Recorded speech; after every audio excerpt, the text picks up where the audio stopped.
Good evening and welcome. My name is Bren Carlill and I am the Director of Public Affairs at the Zionist Federation of Australia. I'd like to begin by acknowledging the traditional owners of the land on which I speak, the Wurundjeri people of the Kulin Nation, and pay my respects to their elders past and present. Knowing that this conversation is being watched in every Australian state, I would also like to acknowledge the traditional owners of all the lands on which people are watching this. Yitzhak Rabin was murdered 25 years ago. Tonight is the official launch of a book the ZFA has published to commemorate the anniversary. It is a book of reflections about Rabin's life, legacy, and yes, murder, with contributions from 24 Australians or Israelis with a meaningful connection to Australia. The book is free and online. You can read it or download it at www.zfa.com.au/remembering Rabin. And I'll make sure that I put that link both in the chat here in Zoom and also in the comments in Facebook. Rabin was a giant in Israel's early defense and its triumph in the Six-Day War. He was instrumental in shaping the relationship between his country and the United States, and he was the first Israeli-born prime minister. Rabin was also the personal and political representation of the many Israelis who realized that for Israel to truly live in peace, a negotiated mutual compromise with the Palestinians was a requirement. The contributors of our book come from the left and the right, and from the religious and secular, but all were profoundly affected by the example of Rabin's life and the lessons of his death, and all are united in understanding the importance of finding the middle ground, rejecting extremism of any kind, and implementing in their lives the examples that Rabin provided. Our guests tonight are contributors to the book. However, before I introduce them, can I acknowledge the other contributors who are watching this conversation? Now, when I invited them to join, I thought maybe one or two would accept. So I'm delighted that we are joined by David Mittelberg, Jack Craypot, Emily Gian, Jeremy Liebler, Ruth Lacey, Mark Dreyfus, Rachel Cohen, Ran Porat, Nush Shaul, Mark Liebler, Sapir Atias, and Hagar Baram from Israel.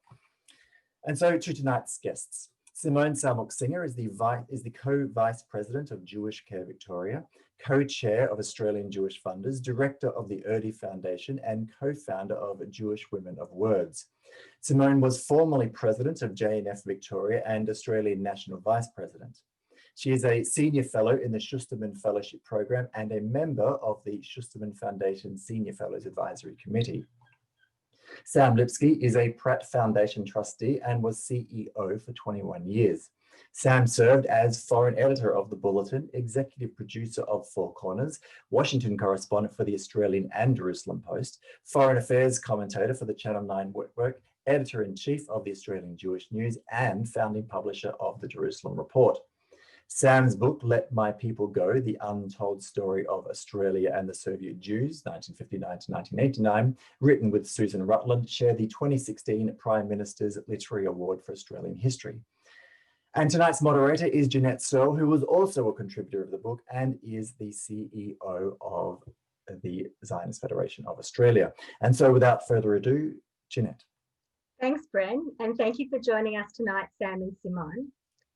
I'll just give a little bit of context. About a year ago, we started planning for the Rabin's 25th anniversary of the assassination, the commemoration events. And we thought to use the Yom Rabin 2020, not just as a moment of tribute and reflection, but also as a springboard for discussion, not just about what happened, but what did it mean then? What does it mean now? And importantly, beyond Rabin's death, what do the values that Rabin stood for in his life mean for us and for our future? Last Thursday, we held our flagship Rabin oration event, not live in person in 3 cities as we'd originally planned, but this being 2020 on Zoom. And we were really pleased to have hosted Omer Bar-Lev and Dalia Rabin in a beautiful event. And if you missed it, because it's 2020 and because it's on Zoom, you can certainly catch up and view that on our website as well. And I really encourage you to do that. But further considering the relevance of Rabin to Australians, to us here, whether we're here or whether people are living in Israel, it became really obvious to us that there are so many diverse reactions and different reflections, different responses to the death, to the legacy to his life, that those reflections and reactions deserved a platform and they deserved further discussion. And that was the genesis of this publication. I'd like to acknowledge Dr. Bren Carlile, who will not spotlight himself, I'm sure, on Zoom now, but really should. He's familiar to all of you regulars on Lockdown Learning and is our Public Affairs Director at the ZFA. Bren's the book's editor. He commissioned the contributions, he edited, he proofread, and he managed this project from the beginning to the end in an incredibly impressive short time frame. And thank you, Bren, for that phenomenal piece of work that is really going to be, I think, a gift from our community to our community, reflecting how we feel and how we responded to the life and assassination of Yitzhak Rabin. The book is a testament to the depth of the relationships between the Australian Jewish community and Israel. We hope it will inspire conversation about the nature of the Israel-diaspora relationship, about the future of the Jewish state, and we hope it will further our understanding of concepts like leadership, like tolerance, and of peace, Rabin's legacy. Our two guests tonight, Simon Shalmuksinger and Sam Lipsky, have written very different chapters in the book. Each of you have written personal reflections. Sam, you knew Yitzhak Rabin, and your keynote piece in the book is quite unique in its focus on Rabin as a diplomat in Washington, ambassador of Israel to the United States, and his achievements at that time. And your chapter, of course, goes beyond that too. Simon, while you didn't know Rabin personally, his assassination had a profound impact on you and your family, and you've written about that beautifully and candidly. Your chapter opens a whole range of questions on issues close to our hearts here, and the very nature of the Israel-diaspora relationship. But I'd like to start, first of all, at the time of the assassination, back in 1995. Simon, you wrote about attending the community memorial for Yitzhak Rabin. It was at Turak Shul on the Tuesday following the assassination, which happened Sunday morning our time, and actually 2,500 people attended. Just as a side note, this was before we were using emails and social media to tell people about events. So 2,500 is a really remarkable show of solidarity and of concern and care from our community back in 95. Simon, could you start by perhaps telling us about that event, the moments and the days leading up to it? What do you remember and why was that so important to you? It's a really interesting question because I remember attending the event and I remember it was at Turak Shul and that it was absolutely packed to the rafters there.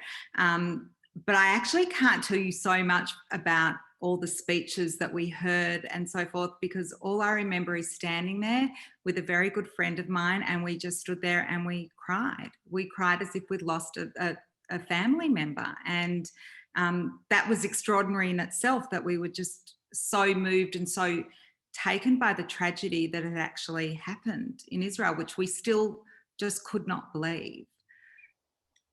Thank you, Simon. And Sam, in 1995, you were the editor-in-chief of the Australian Jewish News. How did the news come to you? How did you react? And what happened in the newsroom on that day? So as you said, Jeanette, it was Sunday morning, and the usual rhythm of the Jewish News then and now is we finish the paper at about lunchtime on a Wednesday. So the first thing I thought was, I mean, apart from trying to figure out how did this happen, and like so many people thinking it was a Palestinian terrorist or something like that, but when the full shock and horror of a Jewish terrorist assassinating the Prime Minister of Israel dawned, I knew Rabin. I had followed him. I considered myself then and now a Rabinist. But the first thing I guess you have to do as a journalist and as an editor, when you've got a time confined job to do, you've got a deadline, is to move away from the personal and just move into action.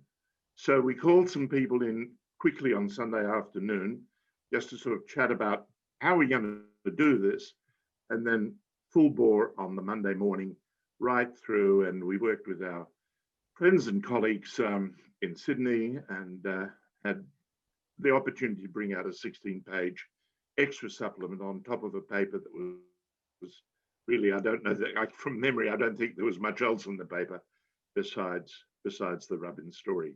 It was tense. We were racing against deadlines. Like you said, no social media. The internet was in its infancy. We were rushing to get pictures from Israel. It was complicated, but I think we made some sort of impact by reflecting the local reaction, which was devastating, as Simone has said. Quite a few of us, I know, just in speaking to Susan Bureau, who was then the Sydney editor, the national editor in Sydney, we had people coming in weeping and really finding it hard to get their act together as journalists and do the job. And you were really at the epicenter there at the Jewish News. You would have heard what community leadership was saying, what the general community was saying, what people outside the Jewish community were saying. What was that? Apart from was it sadness? Was it anger? What were the dominant emotions going on there? The dominant feedback that kept on coming to us was disbelief. Disbelief that he'd been assassinated, but in a way even greater, the disbelief that a Jew had done this. Because after all, in the historical memory of the Jewish people, the assassination of a Jewish leader by another Jew, there were immediately references to Tzom Gedalia, the feast of Gedalia, the fast of Gedalia that we commemorate, certainly observant Jews, Orthodox Jews commemorate, on the day after Rosh Hashanah, 2,000 years later, when we still marvel, fear, in awe, try to understand how is it that a Jew could assassinate a Jewish leader. In this case, a Jewish leader chosen by the Jewish people, or by a majority of the Jewish people. So in that sense, I think it was that disbelief of Jewish terrorism and Jewish hatred and the divisions in Israel having gone so far as to create the culture, the environment in which it could lead to this terrible result. And Sam, I'm just going to focus on you for a little bit and take you back in time to the period that you wrote about in your chapter. You wrote of Rabin before he was the Prime Minister. Your chapter takes us back 25 years prior to the assassination, back to 1970, as a first-person account of Rabin as a diplomat. And I'd like to ask you, if you wouldn't mind, to read, I know you've got an excerpt prepared that you'd be happy to read to us, just a short author's reading, if you don't mind, from the book. Well, thanks, Jeanette. And yes, every anniversary of Rabin's death brings back very direct and poignant memories. But again, I came to know Rabin in the first instance, anyhow, as a journalist. And my first encounter with him was first briefing that I came to the Israel Embassy in Washington to hear from him, because I had, though I'd gone to Washington to represent the Australian as their Washington correspondent, while I was there, became the correspondent for both the Jerusalem Post, and because they sent my copy to Al Mishmar, the Mapam HaShomer HaTzair newspaper, I was able to go to all of the Hebrew language and off-the-record briefings that Rabin gave, in addition to the press conferences. Being a member of both the Australian Press Corps and the Israeli Press Corps in Washington had its moments. If I can just read just a short couple of paragraphs. So I say I found myself seeing Rabin regularly at his formal press conferences and off-the-record briefings, which he usually gave wreathed in cigarette smoke. Rabin was a notorious chain smoker and used the ritual of lighting up and inhaling and then exhaling while he listened to our questions. It gave him time to pause and think about the answers, which were usually very short, abrupt, monosyllabic even, and frequently dismissive, especially about Israeli politicians with whom he disagreed, and there were a lot of those. Whatever his critics thought about his style, Rabin impressed me from the very first meeting.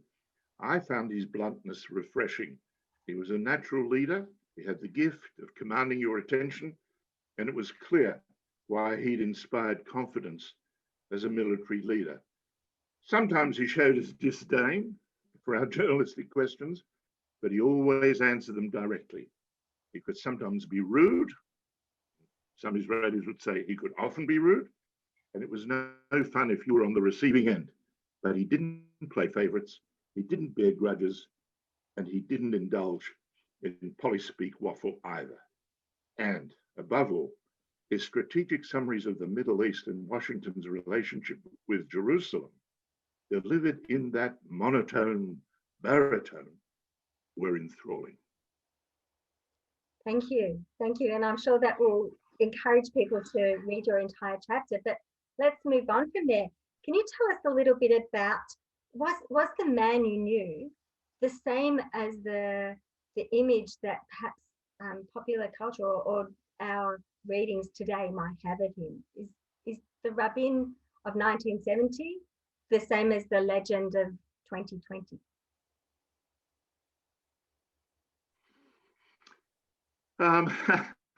That's a good question, because I think it's impossible to divorce the Rabin that we've come to know, commemorate, mourn, grieve, talk about legacy, with the living, breathing, smoke-wreathed Rabin that I remember, that astute, focused, very focused military mind, strategic mind, and his nonchalance, if you like, when he dismissed those with whom he would disagree. And Rabin wasn't arrogant, far from it. In many ways, he was a kind of humble man, but he didn't suffer fools gladly.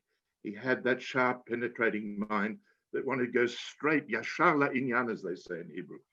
And it's trying to find that balance between someone I remember not just 50 years ago, but I saw him and, you know, in various situations afterwards in the years that followed. And as I say, the legend, this almost the myth, which has been created since his assassination. Finding that tension, working it out, has made me then, as I say, and I remain today, a Rabinist. Thank you. Thank you. I'm going to switch a little bit again, and I'm going to ask Simone, please, you've also chosen a piece out of your chapter, which is a really personal, as we said before, really personal revelation, I suppose, of how things were for you, and just shows how powerful the impact was on somebody living far away without a personal connection. And so I'll just invite you to please read a little piece of your chapter, and we'll talk about it a bit. Okay. Back in 1995, I was a young lawyer working at a large Melbourne law firm. My husband and I were both very Zionistic and planned to move to Israel to make Aliyah. We were grappling with various aspects of the decision, including leaving careers that were on good trajectories and moving away from aging parents. Our deliberations were mostly about when we should leave, not if we should go at all. Our intention to move to Israel instantly evaporated with the shot of Yigal Amir's weapon. Rabin's assassination metaphorically winded me. I simply could no longer see the logic in making sacrifices for an ideology that appeared suddenly broken. The shocking realization that Rabin was assassinated by a fellow Jew struck deep in what could be termed my naive Zionism. Throughout my schooling, the narrative about the establishment of the modern state of Israel was very black and white. There were those who were indisputably right and those who were wrong. The only glimpses of grey were discussions I had with my father about the details of the War of Independence and his stories of battle. At university, against the backdrop of the Intifada, I became more aware of the complexities of war, but I was still fiercely supportive of Israel and proudly viewed Israel as an exemplar of democracy, the only democracy in the Middle East. And then Rabin was shot, and my idyllic picture of Israel vanished. Strong, strong, powerful words, Simone, and raw, really raw. I mean, here you were, somebody who was living the Zionist dream, about to fulfill the Zionist dream of Aliyah, so committed, And suddenly a cataclysmic event happens that turns you 180 degrees. And you're right, how you were disengaged from Israel, that you didn't visit as often, that you didn't attend community events. And looking at you now, it's a little bit hard to vision that, actually. Something happened since as well. But obviously a very strong and difficult time for you. To what extent do you think that was reflected among your cohort, among your contemporaries in Australia, and even in Israel, people that you knew in Israel? What were they feeling at that time? I think, as Sam has said, you know, there was such a shock that this could have happened at the hands of a Jew, and it just exposed such a polarization within Israeli society that I think that here we just didn't think possible. You know, I grew up with an Israel in my teens that was just so perfect. You know, we had the bravery of the IDF soldiers, and you know, everything was just exceptional. We were on the moral pedestal. Everything was amazing. And then this happened, which just uncovered something that was broken inside. So it was many years of taking this step back to not disengaging in the way anywhere near the extent of, say, boycotting. I never boycotted Israel. I just want to be clear on that. But certainly just, you know, taking a big step back, certainly from Aliyah, and certainly from visiting Israel, and just giving it time to just, you know, to probably learn a lot more about the complexities of Israel and come to terms with the complexities of Israel. And I think that was one of the learnings, that if we were taught a Zionism that was so perfect, it was so easy to burst that bubble with terrible consequences. So it was really important to rebuild a Zionism that was a little bit more authentic and real.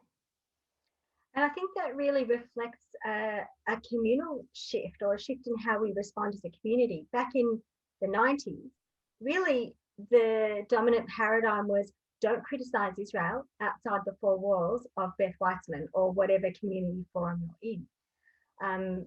Sam, I don't remember if people would criticize Israel in the Jewish news. I'm not sure to the extent that that happened in the 90s. My memory's a little bit foggy of the time. But it was certainly not something that, you know, was certainly as accepted as today. What do you think about that, Sam? From your experience, your memory of criticism and dissent?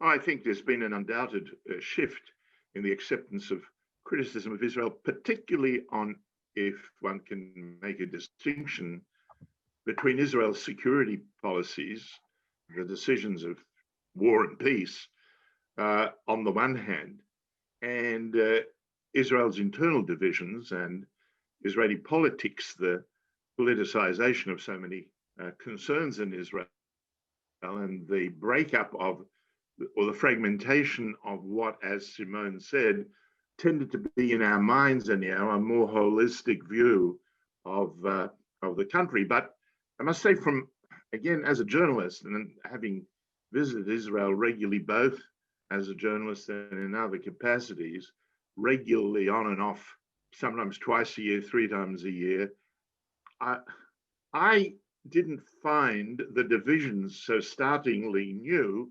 What I think was different was in the newer generation that emerged post-Rabin and their relationship to Israel. So I think it's been an evolution. I think it's almost inevitable. I think that it's intriguing and ironic that Rabin himself had rather strong views about the relationship between Israel and the diaspora, at least politically. He had come from Washington. He knew Washington. The relationship with the United States was primary in his mind. The last thing he wanted was American Jews telling him through the Israeli lobby, through AIPAC and others, how Israeli policy should be formed in Congress. He basically told them, well, I won't use his language, but he basically told them to go away. And there were some very bitter words between Rabin and leaders of the American Jewish community at various points. And that's happened since. So it's sort of made it kosher, if I can put it that way. for these differences to exist and to be more accepted. I still think there is a reluctance, particularly in Australia.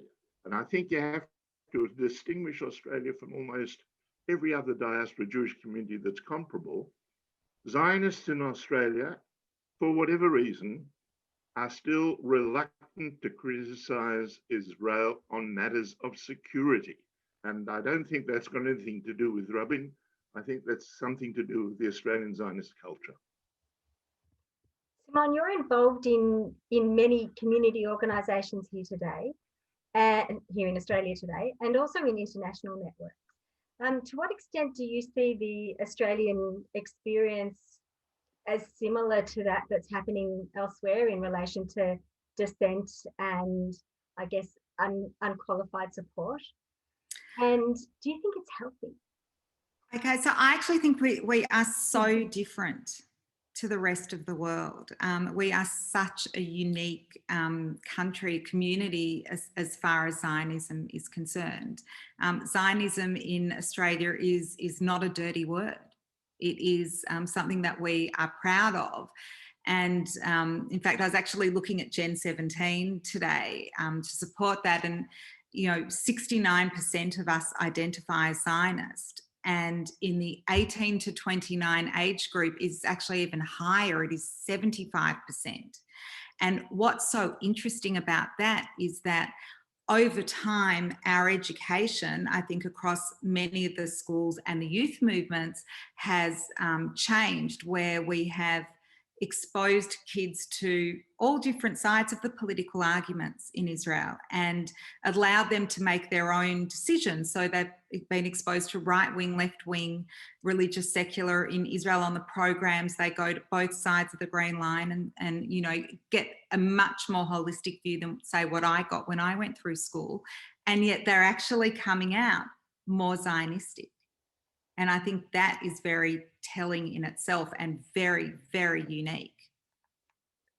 And to what extent do you see that in overseas communities? There's certainly criticism that comes out of the United States. Does that not have the same kind of positive impact that you're talking about here? I think the United States, and I'm no expert on the United States, but it's in a very, very different place as far as Israel's concerned. And it's very difficult for many people who I know there to find an apolitical way to engage with Israel. So one in which they say the politics is on one side, but I'm going to engage with the communities and the people on the ground. Whereas in Australia, I think there are ways to do that. And that was something that I always tried to cultivate at my time in JNF, was to talk about people to people, irrespective of what was going on at governmental level or whether you were right, left, religious or secular. But in America, that's a much more difficult obstacle there. And do you think, either of you actually, do you think that the death of Rabin was that turning point for the communities or for the Australian community or for Israel? Was that the shift, or was that shift going to happen anyway? Simone, do you want to answer that? I think, well, certainly for me, it was a huge turning point. And I don't see anyone around me in the Australian space that could actually turn back after that. But as things improved, there were, along the way, there has been more and more challenges, more operations or wars or media or so forth that have challenged people's values at different levels, and I don't judge any of them, but I think the Rabin's assassination was probably that big watershed moment for many, many people. Sam, would you like to reflect on that as well? I would say that there have been more recent developments in Israel which explain the readiness and the willingness of Australian Zionists and others to criticize the Israeli political system, the Israeli religious secular divide. I think in Australia, if I may say, the Malka Leifer case, to give but one example, I think has it sort of enabled and freed up a lot of Australians to feel, well, yeah, no, as Simone says, guess what? Israel is not perfect. It has its flaws. The political system is sometimes corrupt. There are systematic structural problems with the way Israel's democracy works. It's this eternal tension in Zionism. As we say in Zionism, you know, historically, Or LaGoyim, a light unto the nations. But the whole point of Zionism was that it, at the same time, wanted Israel to be Kechol HaGoyim, like all the nations. Well, you can't have it both ways.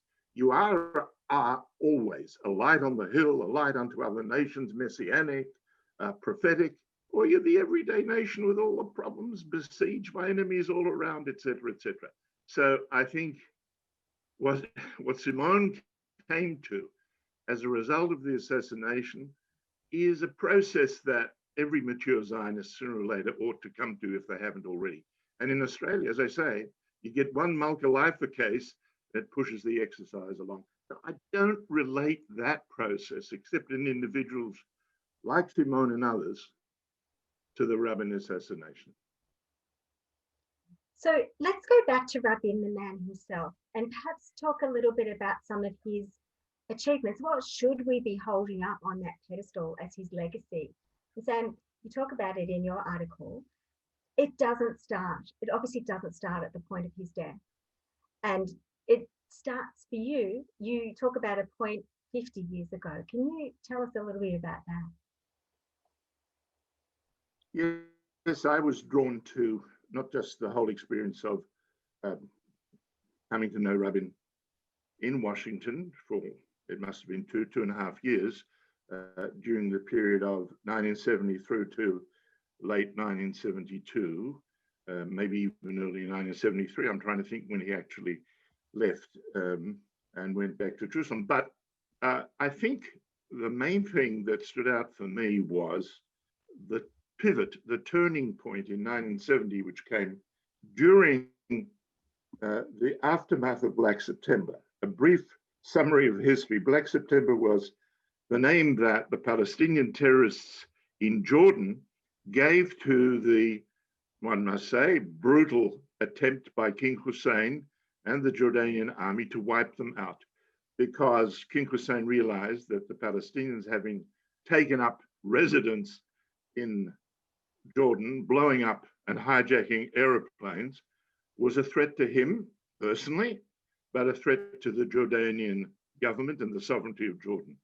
What happened was, after really more or less demolishing the Palestinian resistance, Syria decided to come in September, mid-September, around about the 19th, 20th. Syria came in with 300 tanks to try and did in fact invade Jordan, and were threatening King Hussein and the kingdom. At that moment, the Americans got the message. They decided they had to rely on the Israelis to protect King Hussein, and Rabin became that sort of, as I call him, the conductor of the orchestra. He was the go-between, the shadchan, if you like, between the IDF on the one hand, of which he had been chief of staff, and Kissinger and Nixon in the war room of the White House at the other end. The United States were very concerned because the Soviet Union was backing Syria. It looked as if Syria and the Soviets were about to gain a foothold in Jordan alongside Israel, and thus a major blow to the United States and the West. So Israel prepared to intervene. It didn't have to in the end. The Soviets called the Syrians off. There was, as it were, a good result. But that crisis, in which Rabin played such a central role, became the turning point, as I say, the pivot in what we have come to know since as the special relationship between Washington and Jerusalem. And as I say, my argument is that Rabin's role in that has historically been underestimated, not given enough value, because of course his death and his assassination has tended to overwhelm our assessment of him. But Rabin as ambassador the most undiplomatic diplomat probably that Israel has ever sent to Washington, made us a very significant difference at a turning point in history. And that's really what I've tried to convey as Rabin's, not perhaps his greatest achievement, but one of them. Thank you. And I think you described that really, really well and really clearly in your chapter in the book. And something which is as axiomatic to us today as the special relationship between Israel and Australia and the United States. For somebody who wasn't really involved in politics in 1970, it's hard to imagine it not being there. But the way you describe Rabin's role in making that happen, it's an extremely important point in time. Simone, what do you think are the main achievements from your point of view? His death obviously had an impact on you, but beyond his death, what were his achievements that had a lasting impact? For me, it's what he represents, as in, you know, we live in such a hugely polarized world now. Israel's incredibly polarized and, you know, everywhere is really. But he was a man who was able to hold very comfortably the two polarities, you know, the interdependent values of being a warrior on one hand, a really strong, tough Israeli soldier, and then on the other hand, wanting to pursue peace. And, you know, this is something where just because he wanted to pursue peace didn't actually detract from his brilliance as a soldier or his bravery as one, or Israel's right to defend itself or to be strong, or vice versa. And it's very hard in Israel today to see that come together in the one place, which is more or less the centre.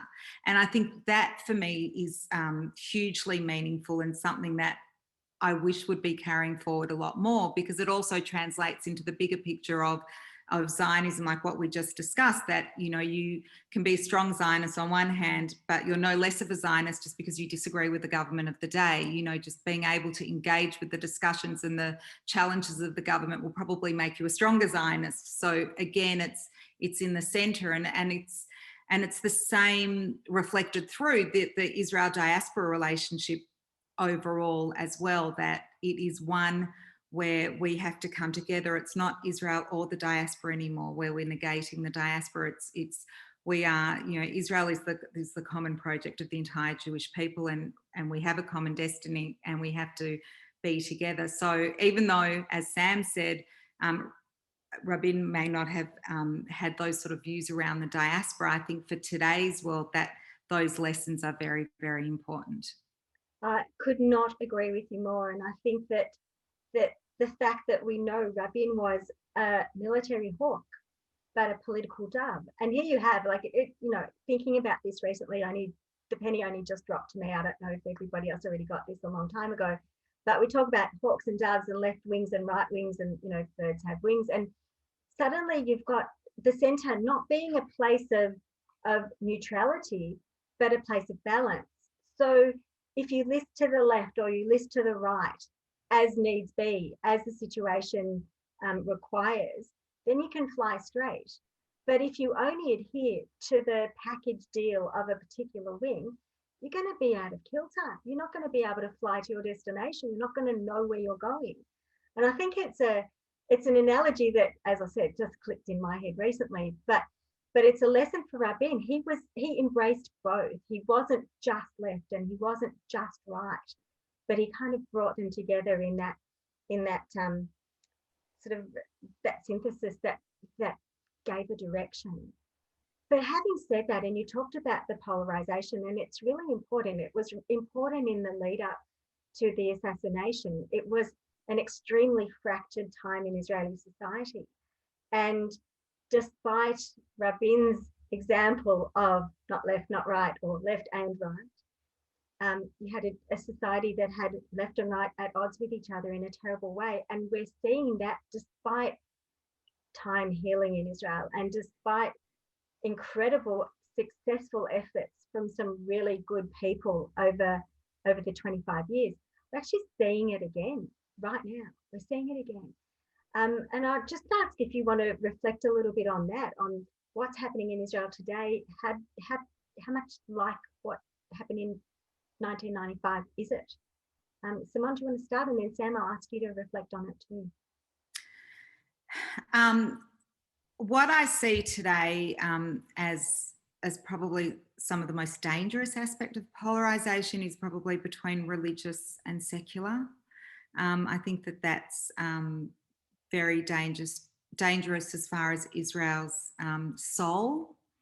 And I think you mentioned in your essay, Jeanette, you know, that Sohar had, that organisation was formed after Rabin's assassination, and that's an example of an organisation trying to address that polarisation and make religious ceremonies and religious traditions accessible to the secular population. And I think organisations like that actually have a very, very important role to play in Israel today, because that's what will eat the country up inside, because Israel is a country that's based on Jewish values. It is the Jewish state, and if the Jewish foundation is tearing itself apart, then that's really problematic. Yeah. Sam, would you have anything to add to that? Jeanette, if you'll allow me, I'll go back to the Rabin I knew and how I watched him evolve as a way of coming, if not to grips with, but to some perhaps understanding of these polarities that Simone has talked about, particularly about the religious secular divide. We always have to be careful about generalizations. There's no question that division is there.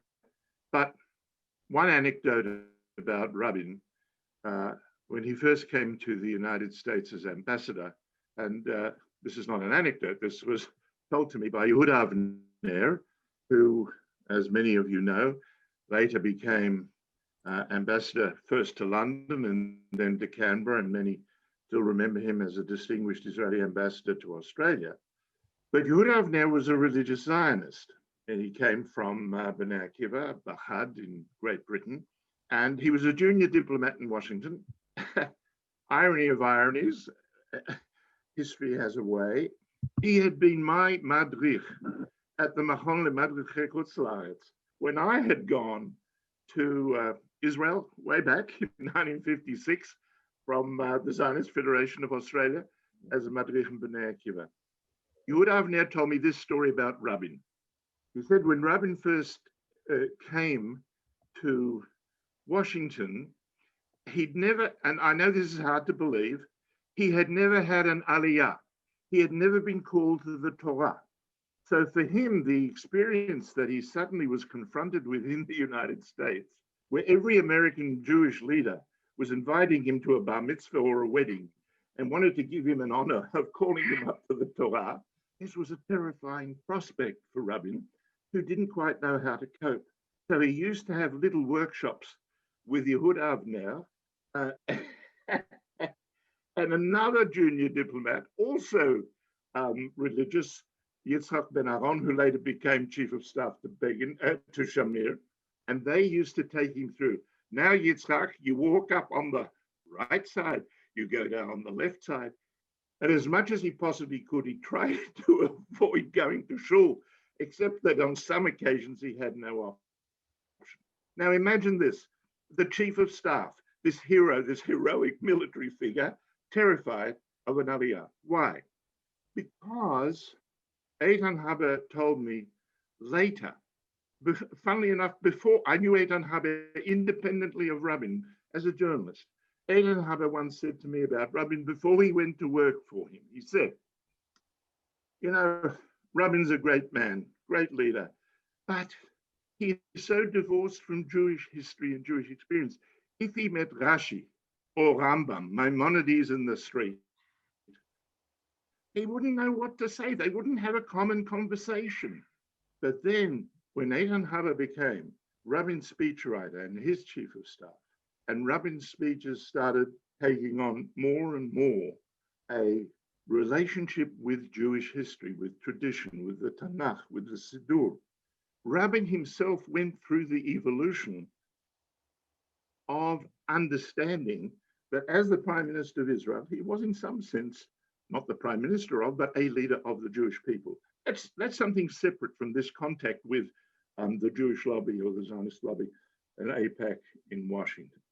So Rabin's transformation tells us something about what I think is possible in Israel, but it's up to the moderate, not extreme, if you understand, not just Zohar, but any other of those movements that are meeting the secular Israeli world on its own terms, so they have an opportunity to understand that the Torah and the Tanakh and all of the rest of Jewish tradition is theirs as much as it is the province of the religious. That's the key. How you do that, God only knows. I wonder if Rabin in his life would have ever imagined that would be something that people would point to as a legacy of his, of giving Jewish tradition, Jewish writings, Jewish understanding to all the Jews, to all the Jews in the world, in Israel, in the Jewish world. That's one of his gifts. You know, you talked about Yehuda Avner as your madrich, and I think there's an adage, you know, once you've been a madrich, you're always a madrich. But it kind of brings me to another line of questioning here. There's a tradition, I think, that's been established in Israel that on Yom Rabin, apart from, I believe that in Yom and Kikar Rabin last night, there were 25,000 candles lit, or Thursday night rather, 25,000 candles lit in the square, which would have been quite a phenomenal thing to see. But there's a tradition that young people, youth movement members from across the spectrum in Israel, sit and discuss Israel issues in a peaceful, respectful way. And that's been referred to by a number of authors in the book, actually. And to me, that's also, it's not only showing the opportunity that comes out of something terrible to take this and say, let's turn this into a discussion. Let's learn something out of this. But it's also showing youth leading the way. And that to me is a really powerful message coming out of the whole Rabin, let's not say the assassination, but the life and legacy of Yitzhak Rabin.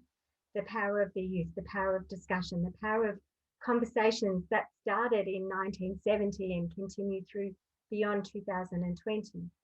I think there's just some beautiful insights that have, I think, come through from what both of you have been saying today. And Simone, your reference a little while ago to education and to how we engage in both a formal and informal education setting is crucial. It's the shift from the land of milk and honey to something much more authentic, as you said, and complicated and difficult.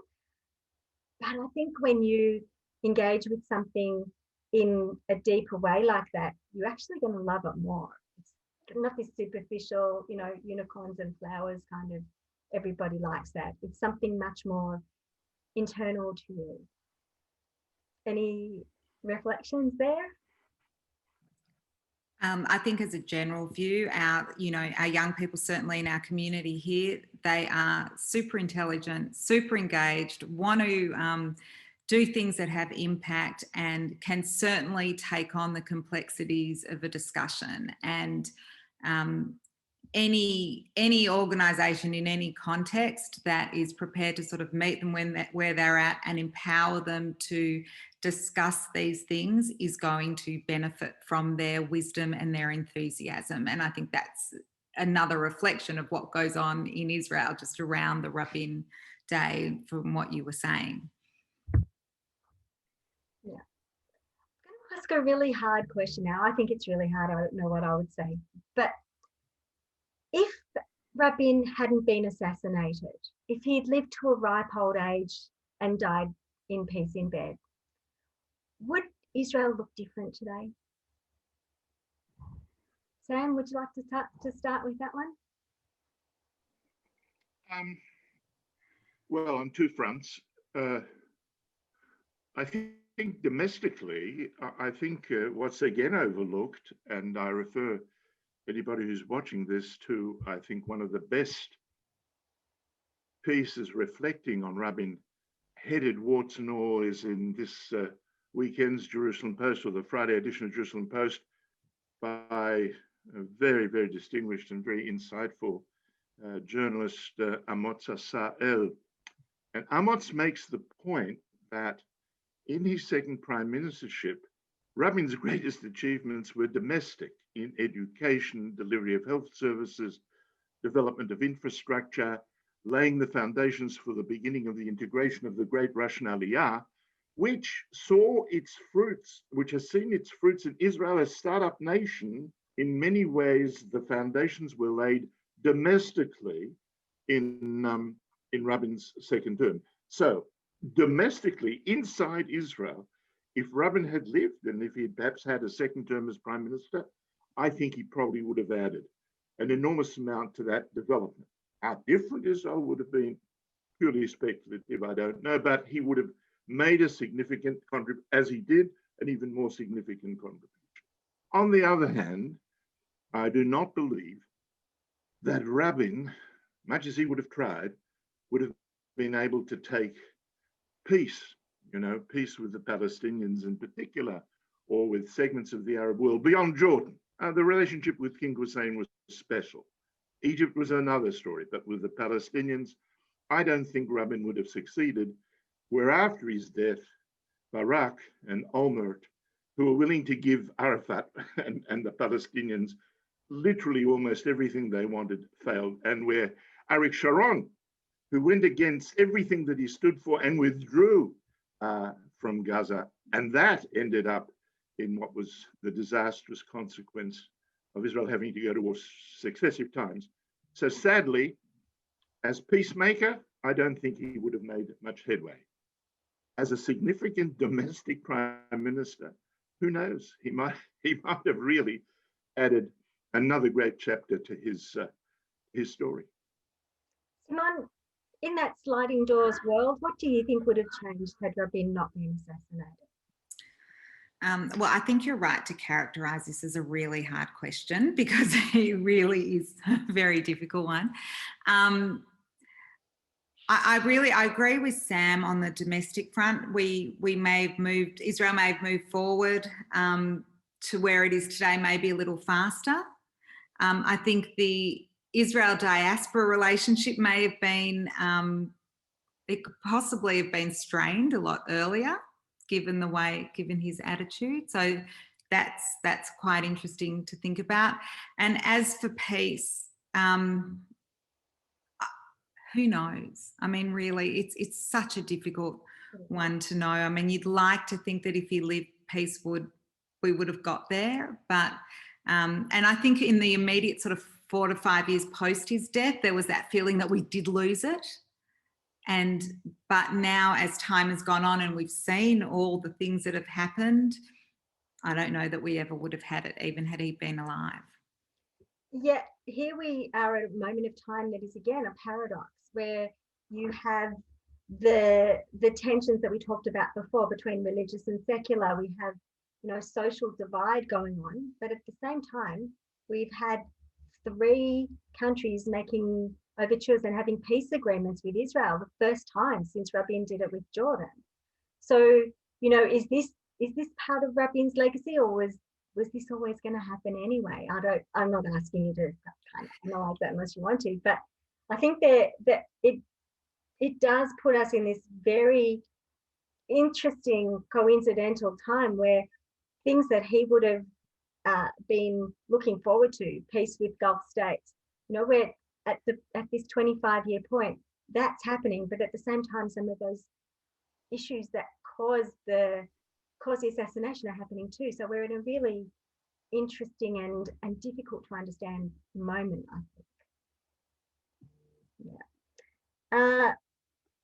So if we, just before we close, because we are running out of time, that's happened very quickly.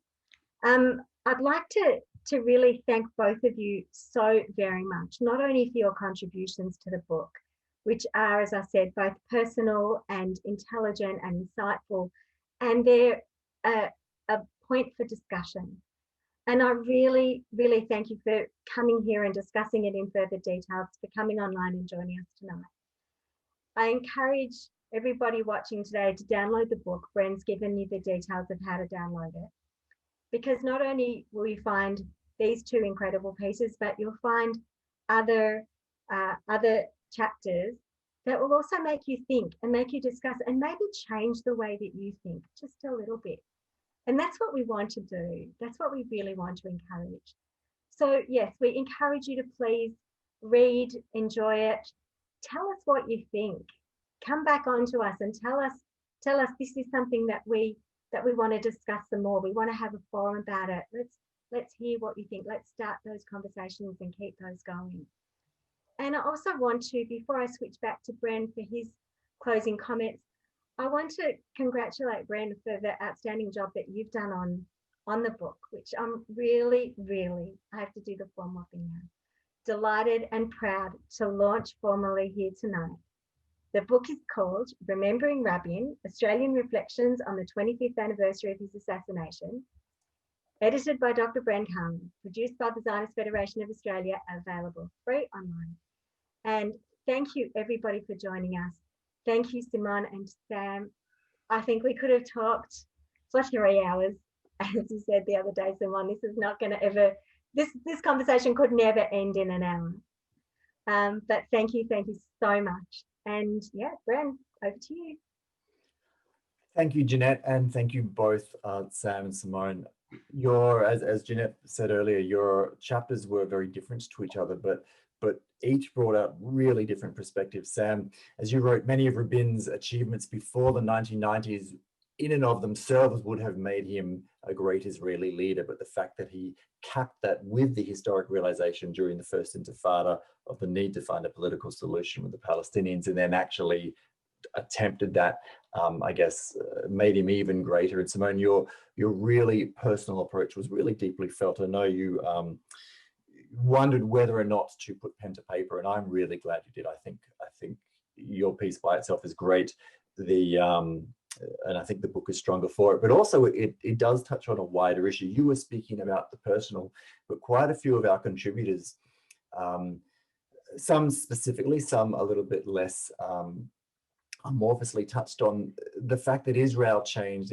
Israel itself was naive, if you like. There was a naive Zionism within Israel, and Rabin's assassination forced that to become a more nuanced Israel, an Israel with more grays, an Israel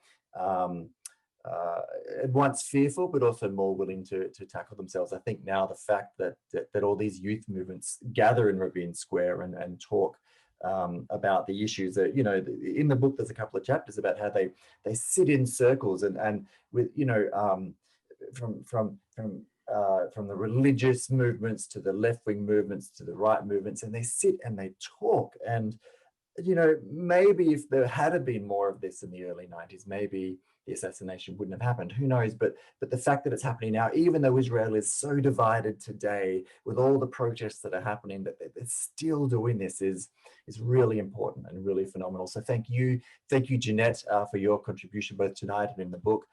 Thank you all. The book is available online, as you said, at zfa.com.au/remembering Rabin. And then you can look at it there. We are also printing out the book as well. So if you do want to purchase the book, email us and we will work out how to do that with you.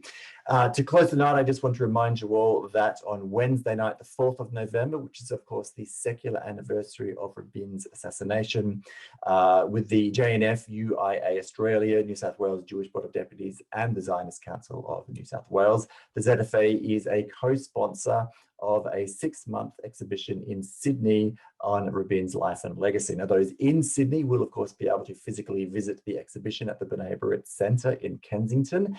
Hopefully, those of us in other states will be able to travel there, or at least you can all travel there except for us in Victoria, but hopefully one day we'll be allowed out. But the launch will be held this Wednesday night. It will be online. We'll have it cross-posted on our Facebook page, so just go to our Facebook page at 6:30 and you will see it there. And of course, you can find more details at unityexhibition.com. With that done, thank you all for joining us tonight. Sam and Simone, thank you for giving up your Sunday evenings to join us, and have a wonderful week. Thank you.